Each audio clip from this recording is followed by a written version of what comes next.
So for our first question here, we're drawing on some of last week's information. Can anybody tell us what the parent function is of this equation here? What's the most basic function if we remove all the transformations? Lauren? Is it like, like 1, okay, -2, 1, 0, that's the other one, right? So I'm not asking for the points, I just want, what's the function? Like the, where you put -2 up, like you put it back into your regular equation before it was squared. It's simple, I think you guys are overthinking this. Olivia? It's just x squared, okay? So the parent function, if we remove the a, k, dc transformations, if we remove all that, what's left is x squared, okay? So we're just looking at taking these out, right? Those are all transformations to our x squared function. Okay, look for the main operation of the function that's not a transformation. So if I see like a squared in there, I'm going to probably assume that my parent function is x squared. If I see a square root in there, my parent function is probably square root x, right?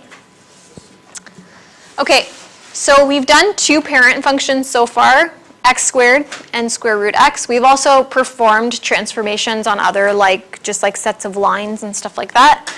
Today is going to be our final parent function, which is 1 over x. So if you guys remember way back to our first activity, we chose, or I chose some key points for you, and they were -2, all the way to +2, including -½ and +½ but not including 0. So similar to the points that we choose for a quadratic, except we put in the half and -½ points, and we don't use 0. Why can't we use x equals 0 here? Sheila? Because if the denominator is 0, it doesn't make sense. Right, we can't have 1 over 0, so that's a problem.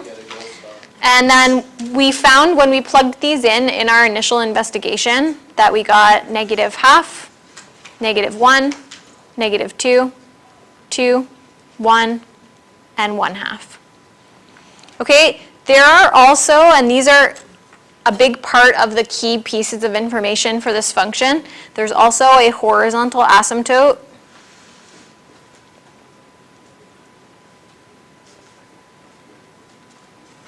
at y equals 0, and there's a vertical asymptote at x equals 0.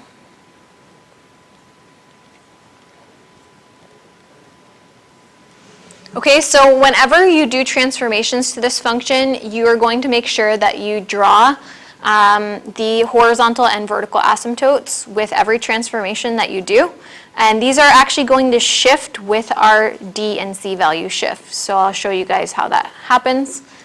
But for our parent function, they're basically just along the x and y axis. So we'll just draw those in and then plot the points here.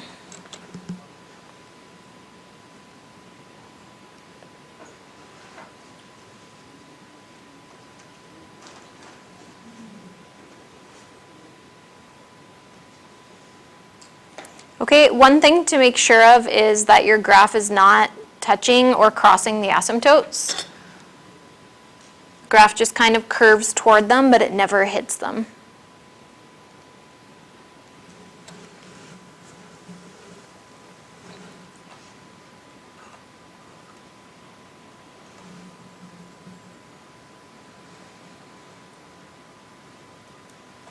Okay, your horizontal asymptote is going to shift up and down with whatever your c value shift is. So if we look at the line along y equals 0 and we imagine it shifting up and shifting down, it's going to move with the c value shift.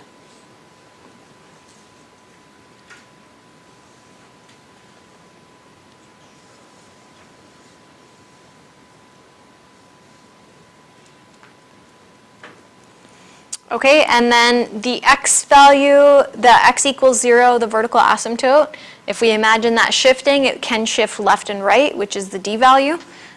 So this is going to move with the d value shift.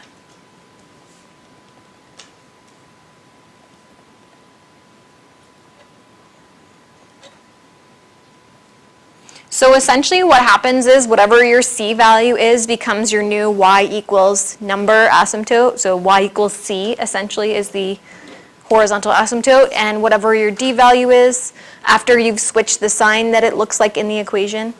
So remember, it's always opposite of how it looks. Then your x will equal the d value. And that will be your new location for your vertical asymptote.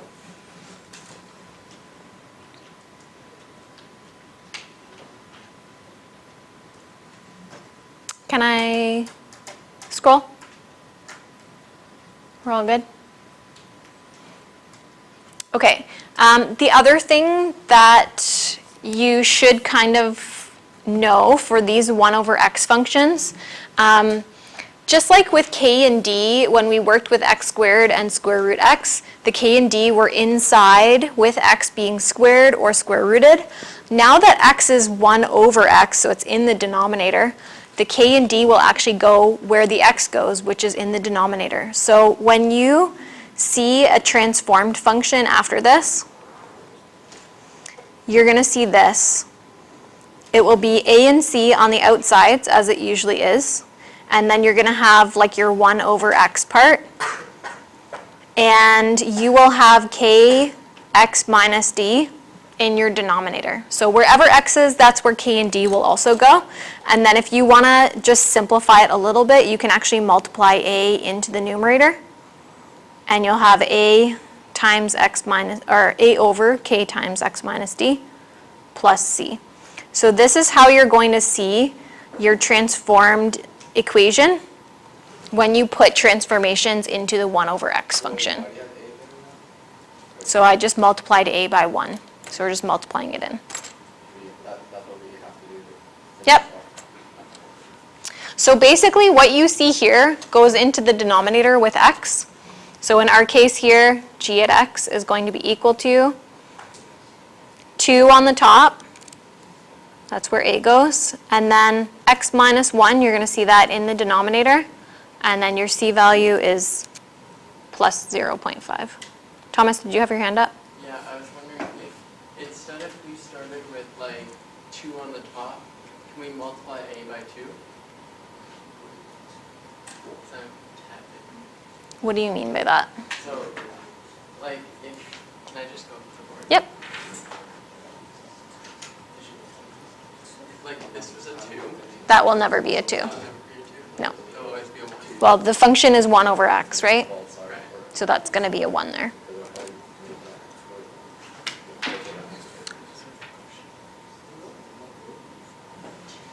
Okay, makes sense? Let's try it with this one.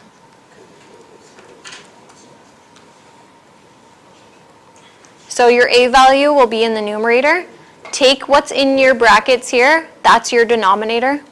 So that goes in the denominator with x. And then c is kind of just like on the outside here. Okay, so that's how you're going to create your equations for these functions.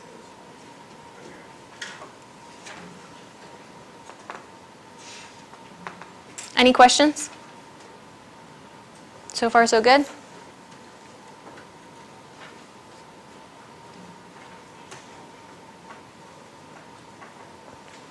Okay, so we created the equation for this above. Now we're going to see what it's like when we graph it. Now for these functions and these functions only, guys, we are not going to graph the parent function just because it gets too confusing with all the different asymptotes and stuff like that. So what I'm going to do on your test is I will basically give you 2 separate graphs. You'll graph the parent function for me, and then you'll graph the transformed function if I ask you to graph both of them. Okay? But for now, we'll do the parent function key points, but we're not going to graph it. Okay? We'll just graph the transformed function. So parent function, it said in example 1a was 1 over x. So we'll use our parent function key points. And if you'd like, you can make the halves and negative halves 0.5. Because we're going to have to graph them anyways, right? So it doesn't really matter.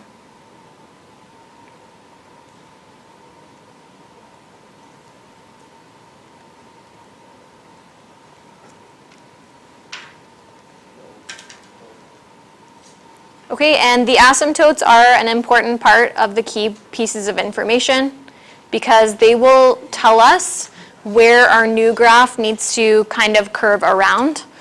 So we're actually going to draw the asymptotes of the new graph with dotted lines. Okay, who can create the tops of our equations for us? Remember, we use 1 over kx plus d and ay plus c. Does anyone want to try one of the two? Abby? The new equation? Or, Yep, like one of these up here. okay. So you do, there's no 1 over y, so just be x minus 1, or plus 1. Plus 1, good save. Okay, who wants to do the y side? Ethan? Great. Okay, so we're going to take each of our x's here and add 1 to them. So we'll get negative 1, 0, positive 0.5, 1.5, 2, and 3. And then we're going to take each of our y's here. We're going to multiply them by 2 and add 0.5. So plug each of them into that equation there.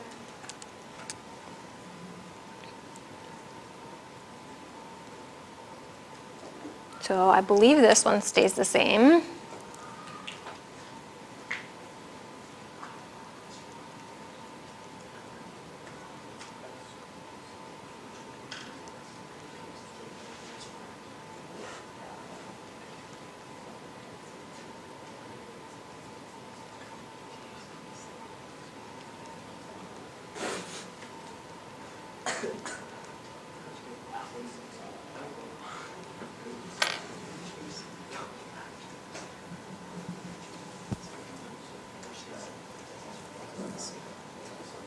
Okay, horizontal asymptote. This is going to take on, if we have a horizontal asymptote, it will shift up and down, so it will take on the c value. So this will become y equals, so it takes on the c value. So what's the c value? It's just 0.5, so y equals 0.5. Okay, and then the vertical asymptote will take on the d value. So what's our d value here, Lauren? It's 1, that's correct. Okay, so the very first thing that you're going to do is you're going to pencil in the horizontal and vertical asymptote on the graph so that you know where your points cannot cross over, okay? So horizontal asymptote at 0.5 should cut through 0.5.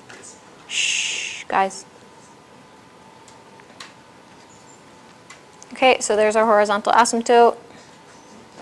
And vertical asymptote is at positive 1, so it should cut through 1.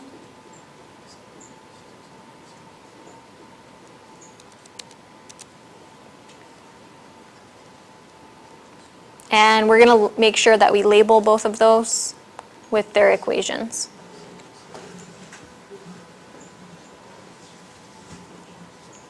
Okay, guys, the reason why I want you guys to always do this first is that when we go to graph our points after this, if I notice that a point kind of like crosses over the asymptote, I might have made a mistake in my calculations. So this is kind of like 1/2 of our graph that gets transformed into these 3 points. Those should be one of the curves on your one side of the asymptotes. And then these 3 are the second set of points, and these get transformed into these 3 points. So that should be kind of like the second curve, which is always diagonally across from the first curve. Okay, so they should be curving on both sides, diagonally across from one another, making the same shape that the parent function makes. So these are across from each other diagonally. If the graph gets reflected, then it will be opposite, of course, but they're always diagonally across from one another, and they're the same function but 2 separate pieces. Would it be Okay? also separate quadrants? Like, what I mean by that is how those two are in separate, like, squares? Would it Yes, also be in so they will be separate- diagonally across from one another on opposite sides of the asymptotes. Yeah. Okay? So as you're doing this, use your common sense. The graph needs to look similar to how the parent function looks. It's just going to be slightly transformed. So let's graph our points here.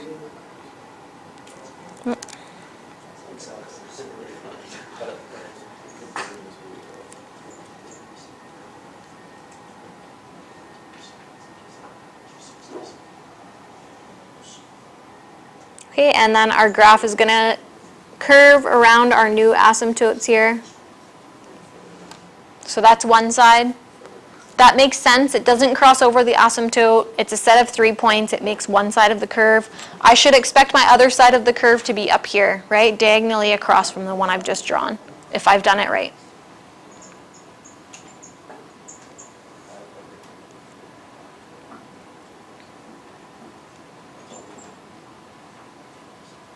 Okay, and then draw in your curve.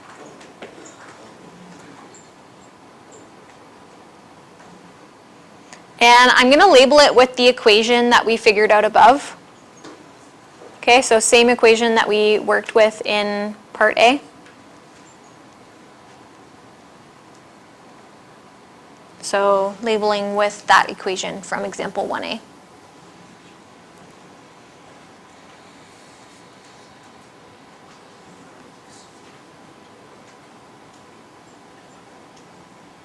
Any questions on this one?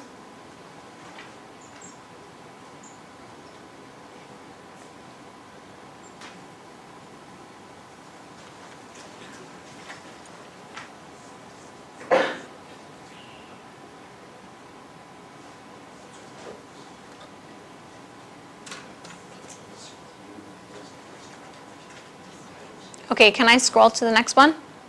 We're all ready? Okay. Next one. Okay, start with your parent function key points. Parent function here is 1 over x.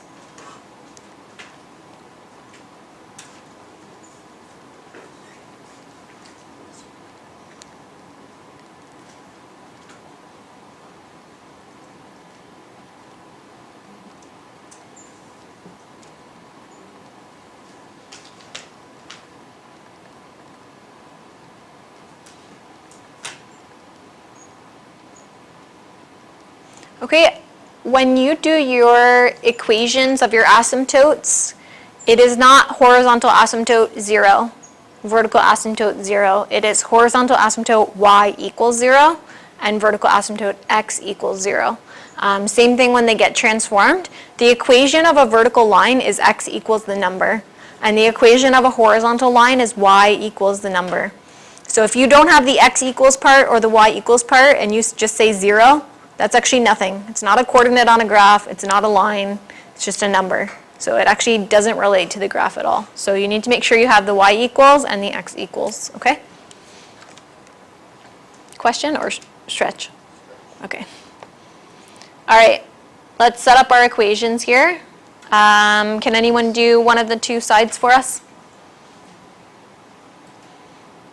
Abby? 1 over 2x minus 0.5. Awesome. So she did the reciprocal of k, and we switched the sign that we see in the equation. And Charlie, other side? The minus 1 is correct. Lauren? Negative y. Negative y, yeah. Awesome. Okay, so take your x's. We're going to half each of them and subtract 0.5. And then take your y's. You're going to multiply them by negative 1 and then subtract 1. Okay, I'll give you a couple seconds to do that. All right, x points. Who's got the x points? Lauren? Negative 1.5, negative 1, negative 0.75, negative 0.25, 0, and 0.5. Awesome. Who's got the y points? I'll put them up in a second. Okay, Lauren, y points. Negative 0.5, 0, 1, negative 3, negative 2, and negative 1.5. Beautiful. So that's what we should get. Okay, locations of the asymptotes. Where does my horizontal asymptote move?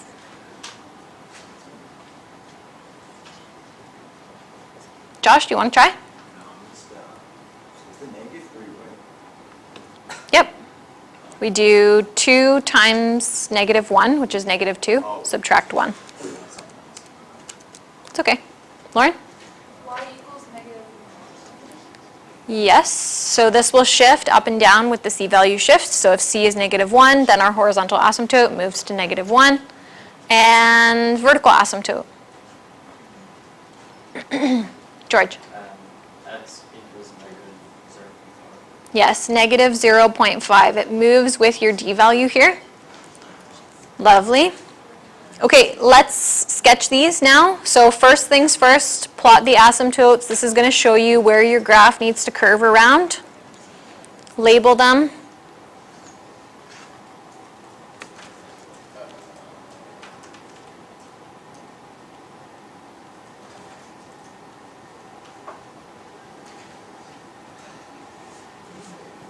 Why -1, sorry? Instead of It- 1.5? It moves with the C value. Well, why is the C value? Hmm? Wait, So Y is usually at 0, right? So whatever your up and down shift is going to be, that's where your horizontal asymptote will move. Okay, let's graph. So this first set of 3 here should be one of the curves, and the second set of 3 should be the one that's diagonally across from that. So let's plot the points.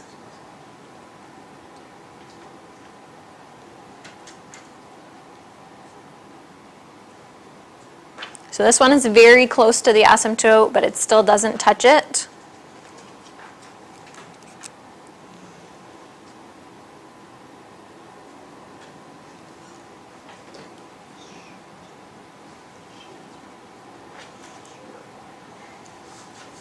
Okay, same thing with this one on the other side. Very, very close, but doesn't cross over it, doesn't touch the asymptote here.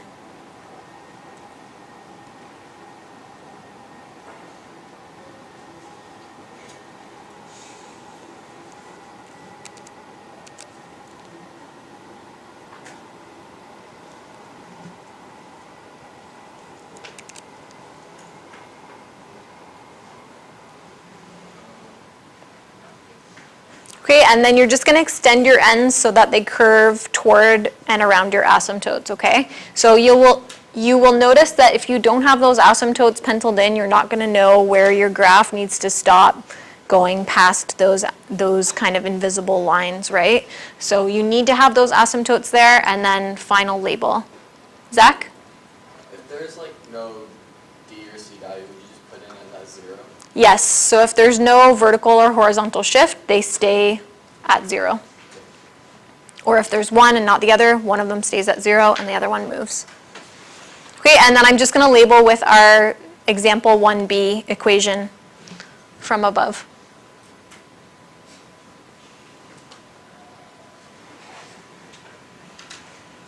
Any other questions for this one?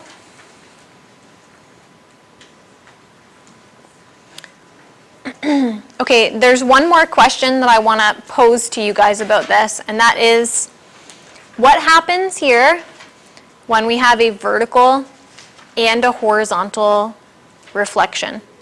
So let's imagine the original function here. Let's look at this.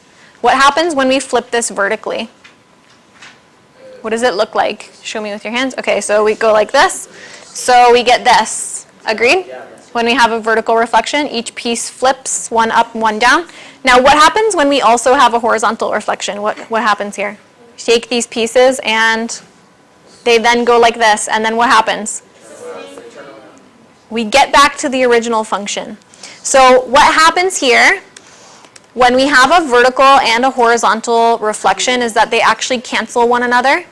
And you will notice that when you do your equation as well. So if we had an equation, let's say we said f at x equals 1 over x, and the transformation was maybe, I don't know, -2, so it has a vertical reflection. Give me 1 second, Thomas, okay?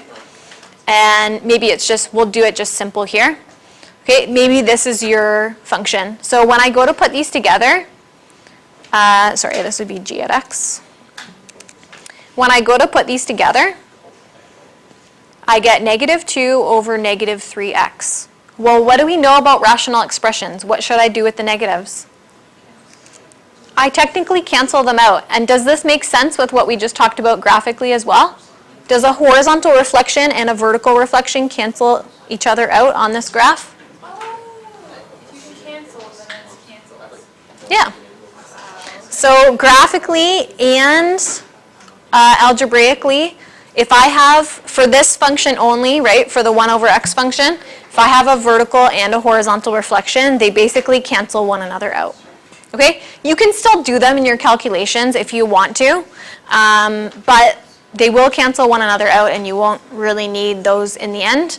If you only have one or the other, then of course put those in. But you could remove those and you will get the same answer. Okay?